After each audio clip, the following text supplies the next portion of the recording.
सरदार वल्लभ भाई पटेल जिन्हें लौह पुरुषों के नाम से भी जाना जाता है, भारत के स्वतंत्रता संग्राम के एक प्रमुख नेता थे। प्रारंभिक जीवन। उनका जन्म 31 अक्टूबर 1875 को गुजरात के नडियाद में हुआ था। उन्होंने कानून की डिग्री प्राप्त की और एक वकील के रूप में काम किया। 1915 में वे महात्मा गांधी से मिले और भारतीय राष्ट्रीय कांग्रेस में शामिल हुए। स्वतंत्रता संग्राम में योगदान। पटेल ने भारत के स्वतंत्रता संग्राम में महत्वपूर्ण भूमिका निभाई। वे एक कुशल वकील और रणनीतिकार थे। उन्होंने कई महत्वपूर्ण आंदोलनों का नेतृत्व किया, जिनमें खेड़ा सत्याग्रह और बेरडोली सत्याग्रह शामिल हैं। वे भारतीय राष्ट्रीय कांग्रेस के अध्यक्ष भी रहे। आजादी के बाद पटेल भारत के पहले उप प्रधानमंत्री और गृह मंत्री बने।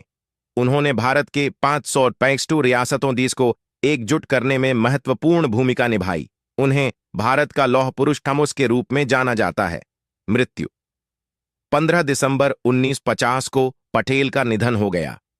पटेल की विरासत। पटेल को भारत के राष्ट्रीय एकता के निर्माता के रूप में जाना जाता है। वे एक महान नेता और एक कुशल प्रशासक थे। उनका भारत के इतिहास में एक महत्वपूर्ण स्थान है। पटेल के बारे में कुछ रोचक तथ्य। पटेल एक कुशल वकील थे। उन्होंने एक बार एक मुकदमे में महात्मा गांधी का बचाव किया था। पटेल एक कुशल रणनीतिकार थे। उन्होंने कई महत्वपूर्ण आंदोलनों का सफलतापूर्वक नेतृत्व किया। पटेल एक कर्मठ नेता थे। उन्होंने भारत के एकीकरण के लिए कड़ी मेहनत की। पटेल की प्रेरणादायक कहानी। पटेल एक प्रेरणादायक व्यक्ति थे। उन्होंने हमें सिखाया कि कड़ी मेहनत और दृढ़ संकल्प से कुछ भी हासिल किया जा सकता है। वे एक महान देशभक्त थे। उन्होंने अपना जीवन भारत की सेवा में समर्पित कर दिया। पटेल की शिक्षाएं। पटेल ने हमें कई महत्वपूर्ण शिक्षाएं दी। उन्होंने हमें सिखाया कि हमें हमेशा सच के लिए खड़ा होना चाहिए। उन्होंने हमें सिखाया कि हमें कभी भी हार नहीं माननी चाहिए। उन्होंने हमें सिखाया कि हमें हमेशा अपने देश के लिए काम करना चाहिए।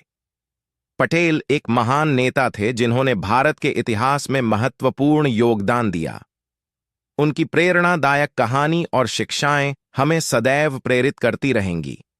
आशा करता हूं कि यह जानकारी आपको अच्छी लगी हो तो कमेंट में भारत माता की जय बोले और इस चैनल को सब्सक्राइब कर लें।